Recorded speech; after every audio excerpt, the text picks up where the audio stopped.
Yo, you tryna cook up some soul? I got you, let's break it down.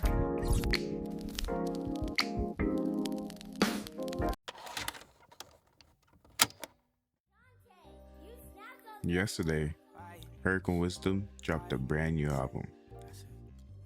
The production on some of the beats got that rich, soulful texture, smooth chords, warm instruments, and those R&B style melodies that just draws you in. So in today's video, I'm going to show you how to create a melody with the same vibe, soulful, expressive, and full of meaning. Let's get into it. Okay y'all, so the first thing I did, I grabbed this sound from Analog Lab, the Rhodes silence, right? And I made these chords right here.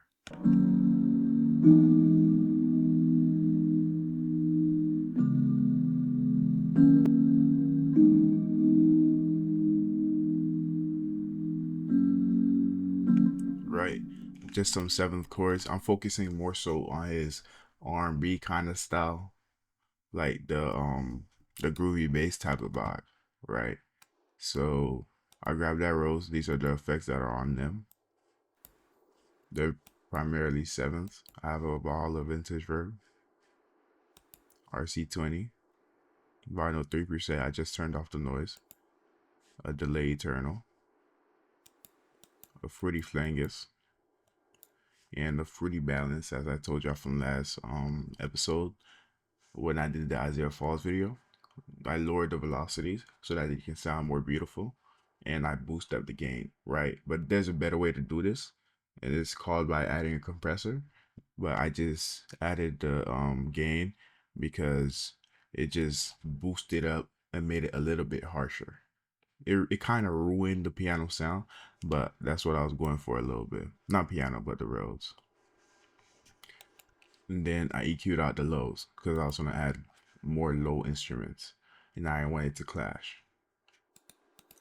Next instrument is this right here. Right, just some type of lead that made it catchy. And I found this in Analog Lab as well. It's called Solstice, and it's from, I believe, Infinite Solstice Bank. And these are the effects that are on that.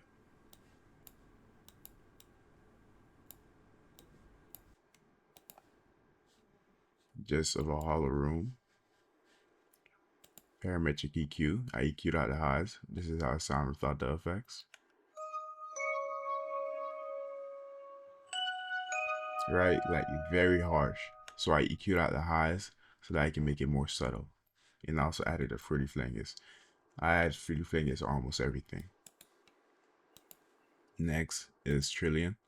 I went to that groovy bounce that he usually have, and like this. I said, I'm rich now, don't blame this shit on. But I went to that groovy aspect of the bounce.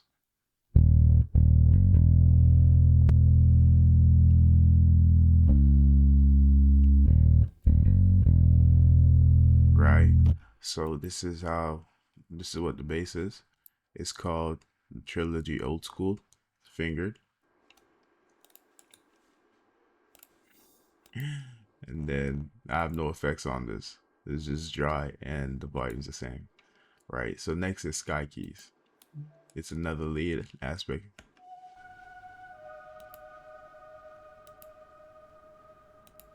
Right,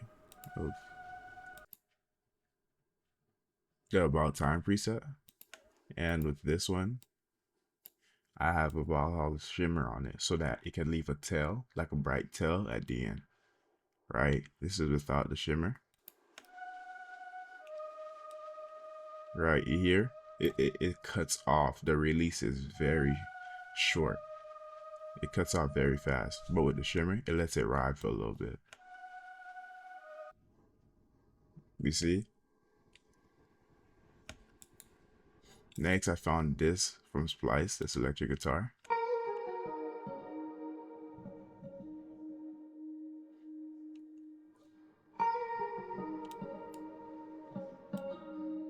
The effects I have on here is a chorus, just the default preset of a hollow vintage verb,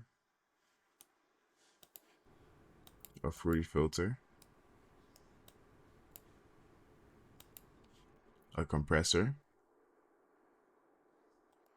and a tape mellow. I have the subtle width preset and I just turned down the noise. If I open it, it's gonna bug out my recording. Next is this saxophone.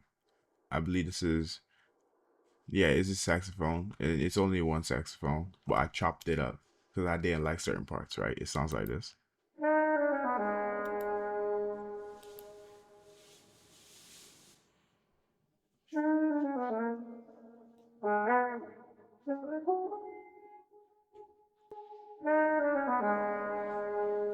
Right, and I have a EQ on here, another EQ, some Valhalla vintage verb, default preset, and I turned down the mix, some fruity delay, pan man, and fruity filter. Oof, my bad, y'all. I almost forgot one more instrument, but I have this Sine Lead right here. And I found the analog lab. It's called La Crystal Sine Lead from the 90s R&B's Essential Bank by No Reply. I have a reverb on it, a flangus, turn down the mix, an RC20, vinyl 3 preset, turned off the noise. And I had a imager on here, but I didn't like the way it was sounding. It was making it like too wide, so I turned it off. But if you like it, you could always try it out.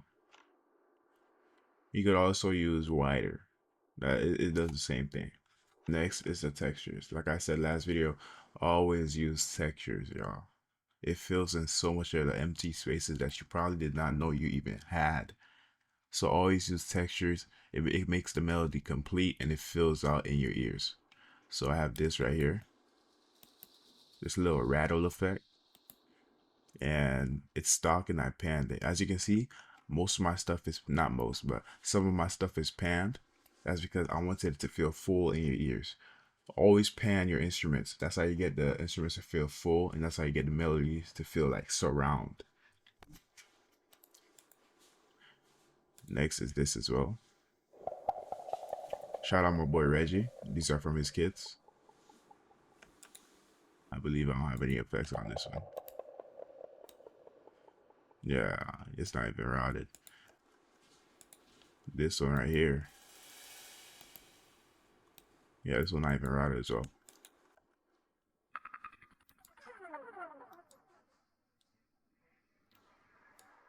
Oh, never mind. These do have effects. My bad, y'all. I have a hollow vintage verb. It's mainly reverb on, like, just because I wanted it to feel surround and I wanted it to have that room effect. You know what I mean? Next is this. I have a hollow mod and a pancake so that you can go from left to right. And this is the pancake left to right shy, right? Because I didn't want it to go all the way to the left and all the way to the right where it leaves the middle and it kind of feels empty. So I just put it on the shy and I lowered the volume as well. But let me show you how the beat I made. This is the beat I made with it as well, just so I can get that vibe.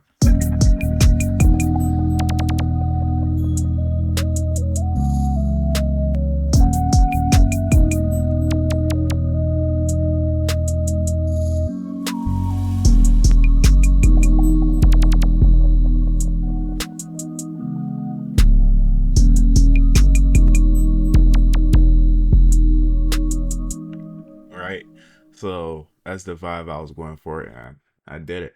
It sounds very great, and it matches his style very well.